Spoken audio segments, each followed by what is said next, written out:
In today's lesson, I am discussing about the solar heating and solar cooling system. Thermal energy can be stored in well insulated fluid or solid. Thermal energy stored is essential for both domestic water and space heating devices. Thermal energy can be stored either as sensible heat or latent heat. In sensible heat storage, the temperature of the medium changes during changing and discharging and charging of the storage. In latent heat storage, the temperature or medium remain more or less constant since the phase transformation, that is the transition from solid to liquid or from liquid to vapor, etc. Now, the sensible heat storage. In this type of storage, there is no change in phase. The basic equation of energy storage is given by Qs equals to mCp T1 minus T2, where Qs is the total thermal capacity,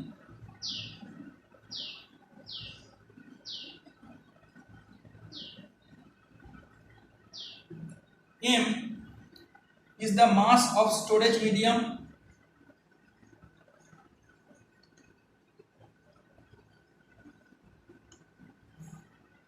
Cp equals to specific heat.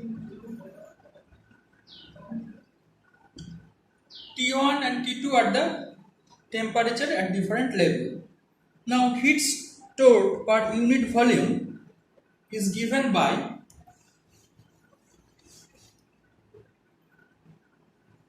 Qs by Vs, and this equals to mCp T1 minus T2.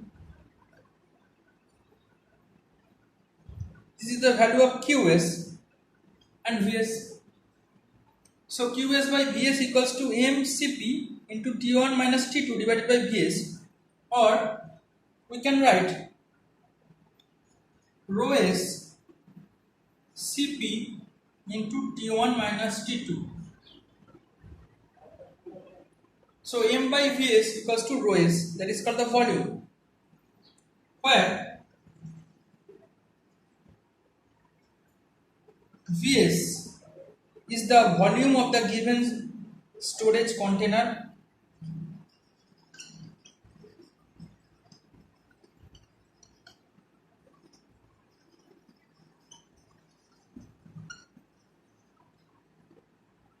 rho s equals to density of storage medium.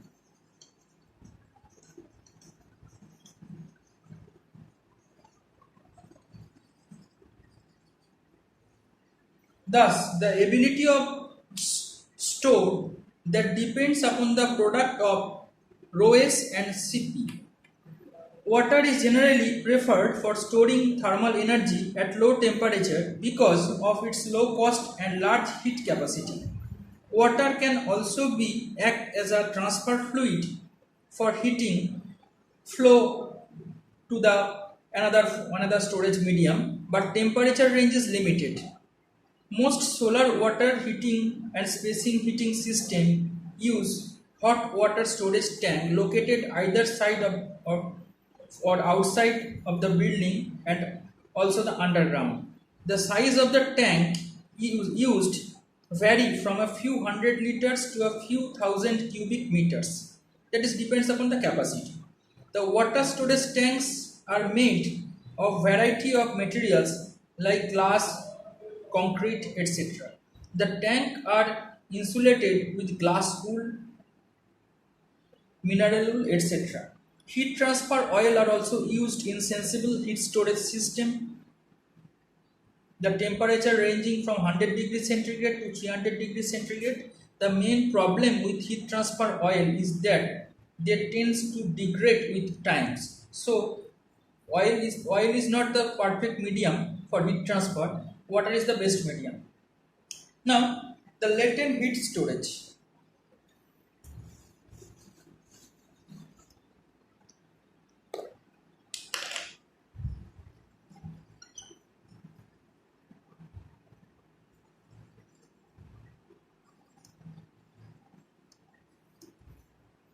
In latent heat storage system, heat is stored in a material with it melts and extracted from the materials when it freezes.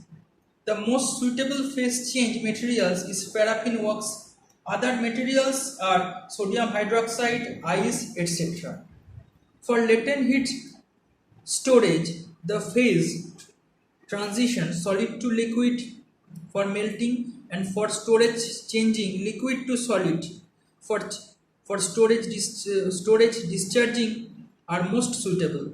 The storage capacity of latent heat storage is given by Q is the storage capacity of latent heat storage is given by Q equals to M into Cs into Tm minus Tmin plus Hm plus Cl into Tmax minus Tm joule.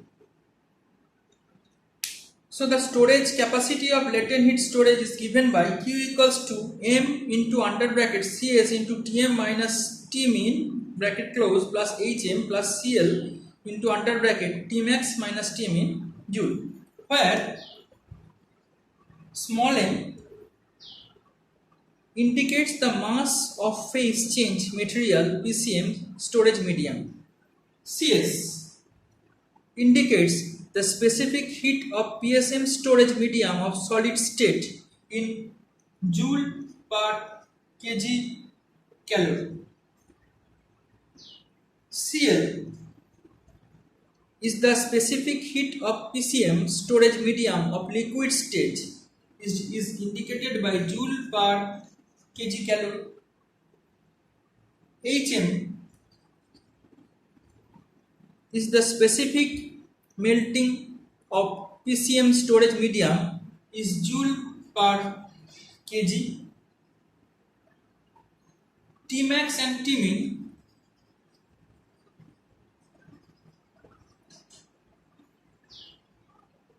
are the maximum and minimum storage temperature per degree centigrade.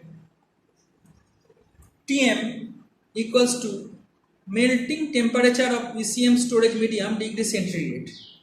The latent heat storage changing process are done by the three stages. First one, heat of the phase change materials in solid state.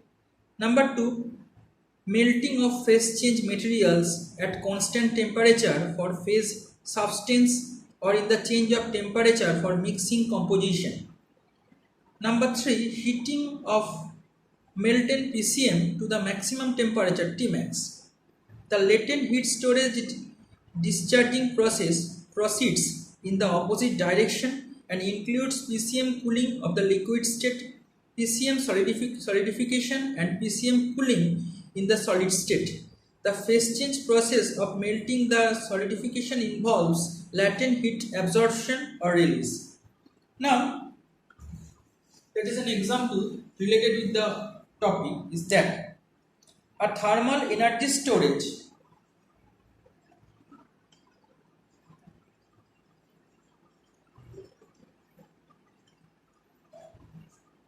with the storage capacity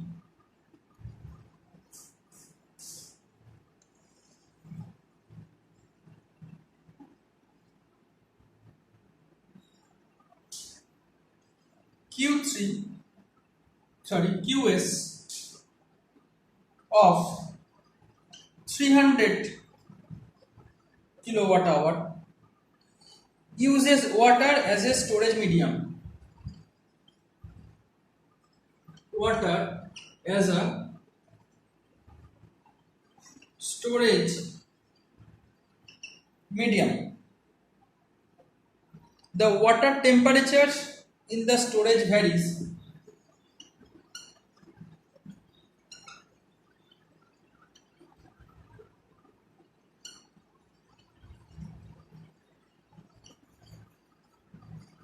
the water temperature at the storage varies between 80 degrees centigrade in full charged state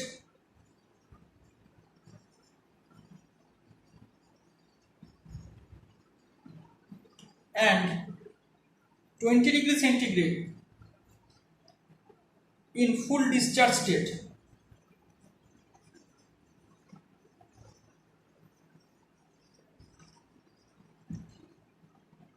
Now determine the required mass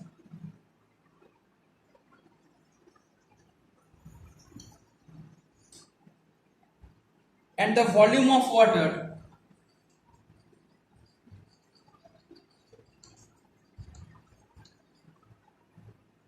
as well as the mass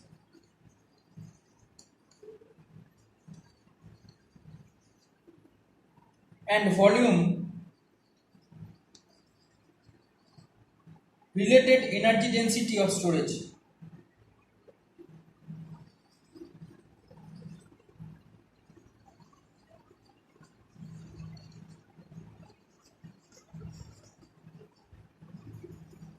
Now I will repeat the problem again. A thermal energy storage with a storage capacity QS of a 300 kilowatt hour uses water as a storage medium. The water temperature in the storage varies between 80 degrees centigrade in full charged state and 20 degrees centigrade in fully discharged state. Determine the required mass and volume of the water as well as the mass and volume related energy density of storage. Now, the solution of the problem.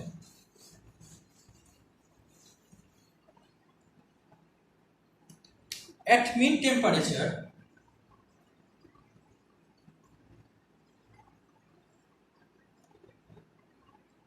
equals to 80 plus 20 divided by 2 equals to 50 degrees centigrade.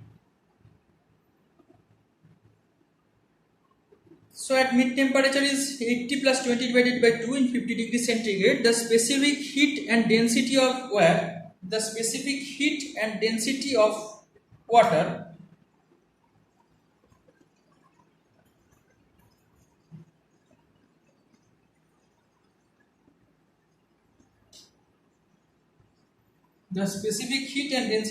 waters are Cp equals to 4181 joule per kg Kelvin and rho equals to 988 kg per meter cube.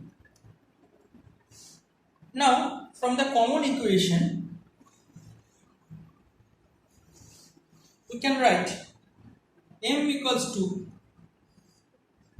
Q3 divided by Cp into T1 minus T2.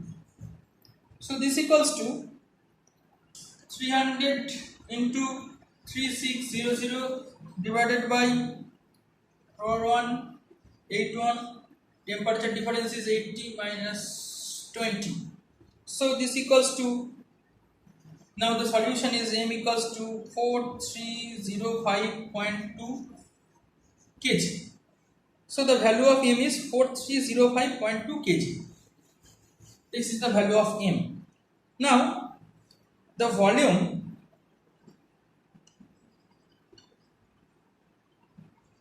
m by rho, the value of m is 4305.2 and the rho is 988.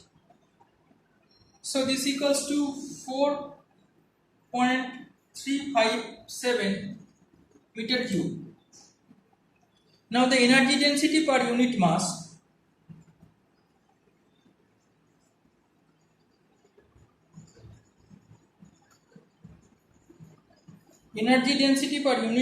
is Qs by m, and this equals to 300 by 4305.2 and the solution is 0.07 kilowatt hour per kg.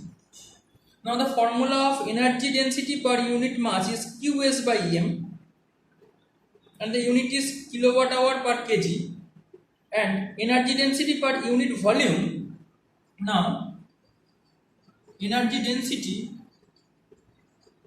per unit volume Qs by V.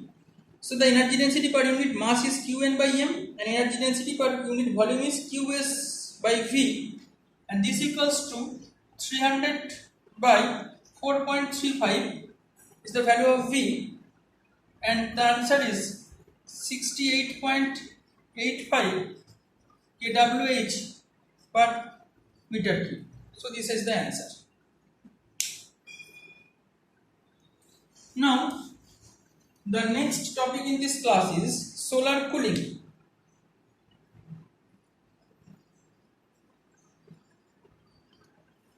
What is solar cooling? Solar energy can be used for cooling the building and preserving food by refrigeration. If solar cooling of building is combined with solar heating, then these combinations become more economical. There are many methods which are used for cooling. These are absorption cycle with liquid absorbent, next absorption cycle with solid absorbent, and third one is the vapor compression. The liquid absorbents are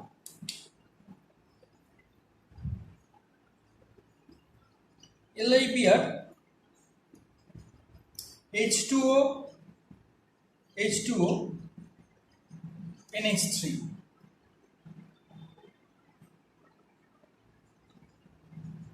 NH3, Li, NO3, etc. And the solid absorbent are Cl2, NH3, etc. Now, the solar cooling systems are used in different ways. Like solar energy can be used in air conditioning and refrigeration. The principles of following two cycles are used refrigeration using solar energy. One is the absorption cycle and next one is the vapor compression cycle. First one is the absorption cycle. The absorption cooling is based on the principle that the